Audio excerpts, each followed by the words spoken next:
Why, hello there, I'm Professor Joel, and welcome to another episode of Planet Scooby Reviews. Today we are covering a Highland Fling with a Monstrous Thing, and this is episode 6 of the 3rd season of Scooby-Doo, Where Are You? And it sees the gang encountering the Loch Ness Monster in Scotland. This episode originally aired on October 13th, 1978, not Friday the 13th, this would have been a Saturday. I was super excited to review this episode as I am part Scottish, I'm a quarter Scottish, and back when I was a kid, my grandfather, who came from Scotland, he showed me a picture that he owned of the Loch Ness Monster, like a newspaper article he cut out of the newspaper when he was a kid. And this had me fascinated with this wondrous sea monster. So when I saw this episode on TV as a kid, I was really drawn into this episode and it became one of my favorites. So spoiler, I'm a little bit biased with this episode. As time passed and decades rolled by, I kind of forgot about this episode until recently, so I was very excited to review it. Anyway, enough of my jibber jabber, let's get on to the review.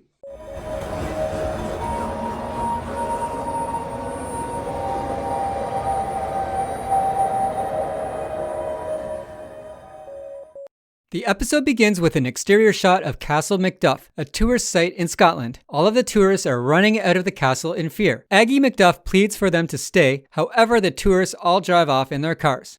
Wait, please, all of you, don't go!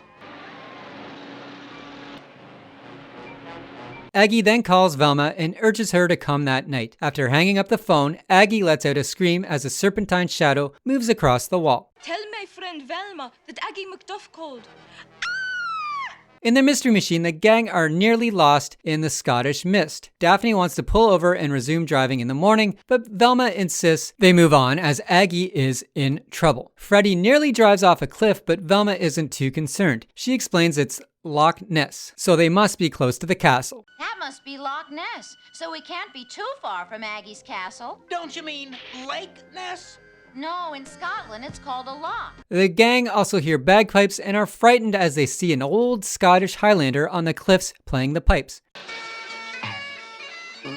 What's that? Jeepers! A ghost! An old Scottish Highlander. The Loch Ness Monster then shows up and acts aggressively towards the Mystery Machine, so Freddy takes off. Driving away, they end up at the Jolly Scot Inn. Monsters, ghosts. There's something really weird going on around here. I see some kind of building ahead. I think it's an inn. You're right, Velma. It's the Jolly Scot Inn. Asking for directions to the castle, we discover the name Jolly Scot Inn is misleading because the innkeeper is a bit grumpy. The innkeeper's name is Neil Dudwoody, and he angrily explains that the inn is full, and he tells them to stay away from Castle McDuff after pointing them in the right direction. Who be ye?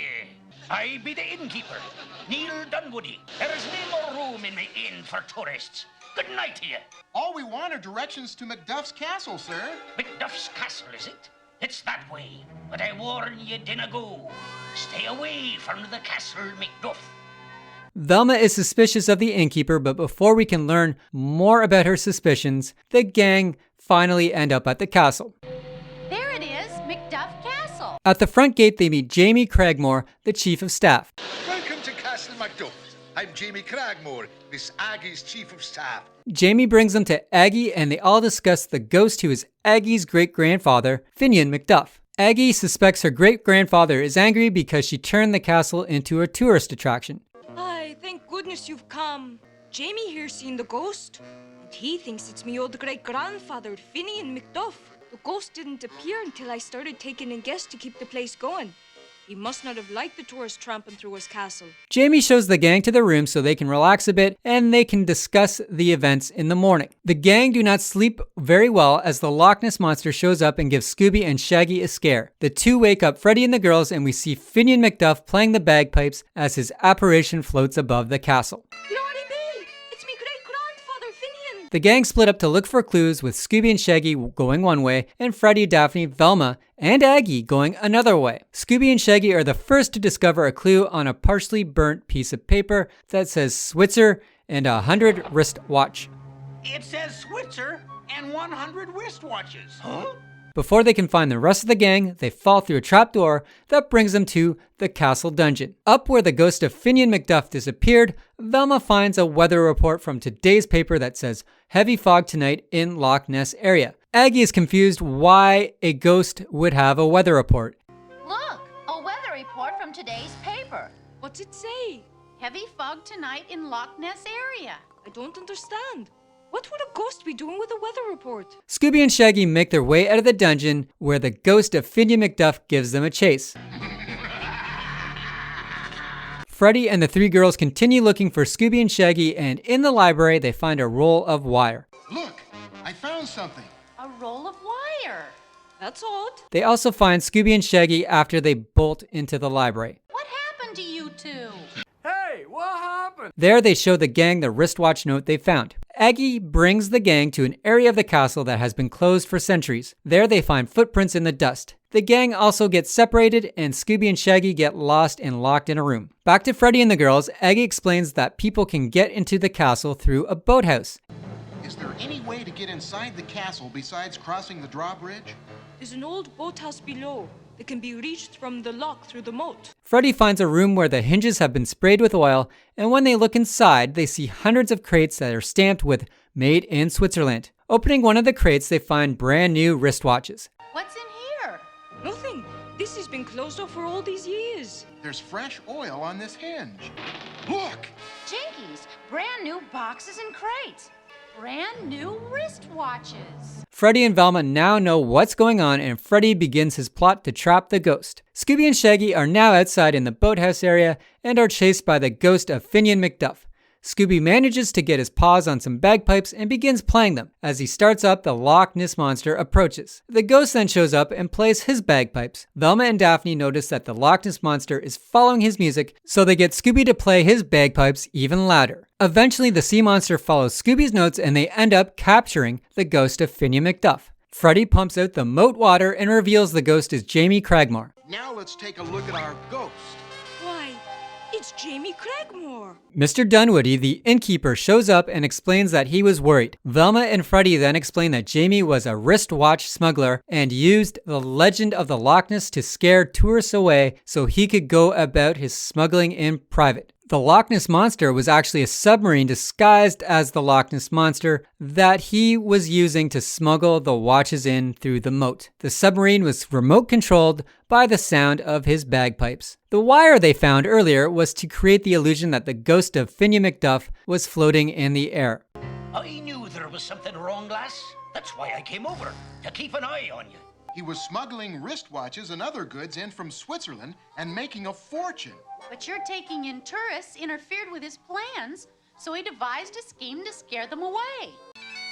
First, he disguised himself as your great-grandfather's ghost. And on foggy nights, he smuggled the goods inside a miniature sub that was made to look like the Loch Ness Monster.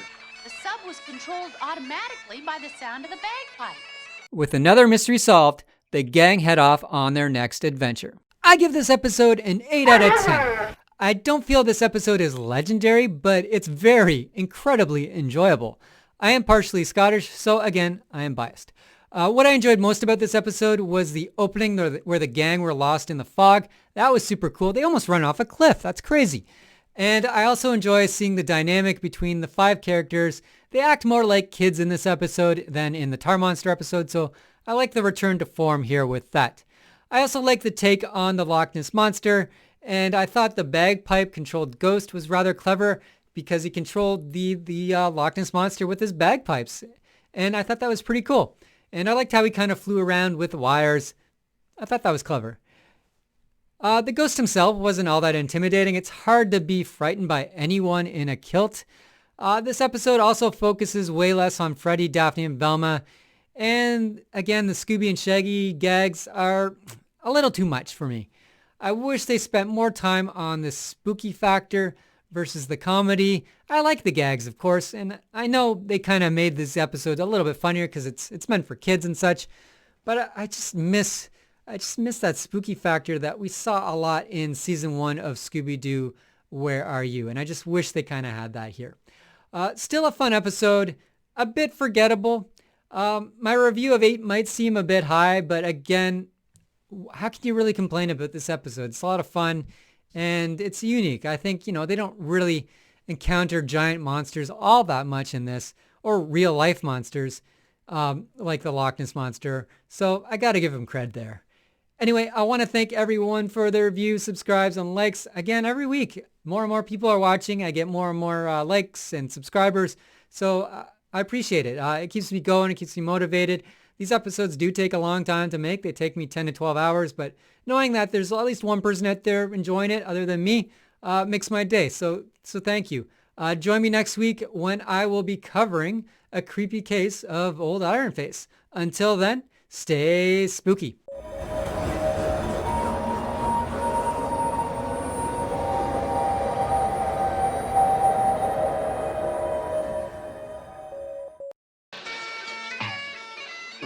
What's that? Jeepers! A ghost! An old Scottish Highlander. Like that's the best news I've heard tonight.